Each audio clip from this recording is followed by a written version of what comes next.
Michele Tafoya oozes confidence as she covers the sidelines for NBC Sunday Night Football, but as a teenager, she was insecure, especially about her body. She opened up to iVillage about her struggle with anorexia. You did speak about in 2007 that you were battling an eating disorder. I was just feeling a lot of peer pressure as a teenage girl growing up in Manhattan Beach, California, where all the cute, popular girls wore really great bikinis and tight jeans.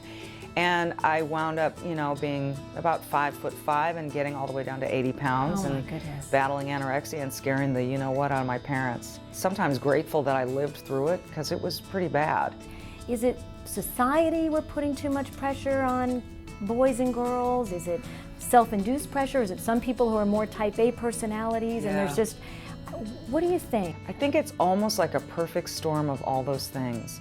That you look at a magazine cover and you say, oh, I wish I looked like that. Well, why do you wish you looked like that? Because you don't like yourself the way you are, and why don't you like yourself the way you are? Is there something in the family? Is there something about your self-esteem that's not quite right? Definitely had some self-esteem issues in my family. Being the youngest of 4 kids, definitely was uber competitive and a type A and perfectionistic.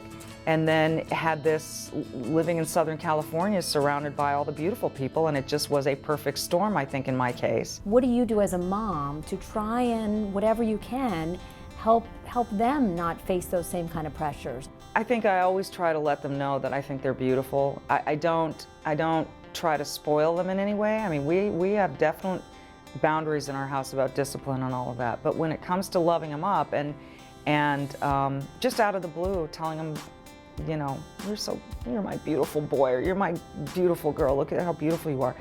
And it's not for them to just go, hey, I'm pretty beautiful. Right. And then I think it's also not getting issues around eating. It's not clean your plate or you're not getting up.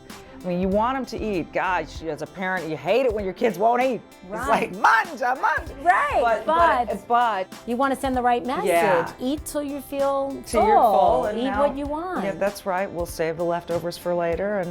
And I'm just not making a big deal about food. I'm just trying not to make a big deal about food or any kind of pressure about that. What advice or message would you give to someone? Because I'm sure your heart is so full for anyone who's struggling. If you're a parent of a kid or a parent of a teenager or even a parent of a 20-year-old, 30-year-old who's dealing with an eating disorder, somehow intervene and get them to help, because in some cases, they just can't help themselves. And especially if they're your kid, don't let them convince you that they've got it under control, because they don't. So do that. And if you're alone in this and you think you have an eating disorder, whether it's bulimia or anorexia, don't be afraid to ask for help from just your doctor. How do I start? I know this is unhealthy. I know this is wrong. There's got to be a better, easier way to feel comfortable about myself. Just do it, because you'd be surprised how many people are in the same boat with you, and you'll find a lot of support.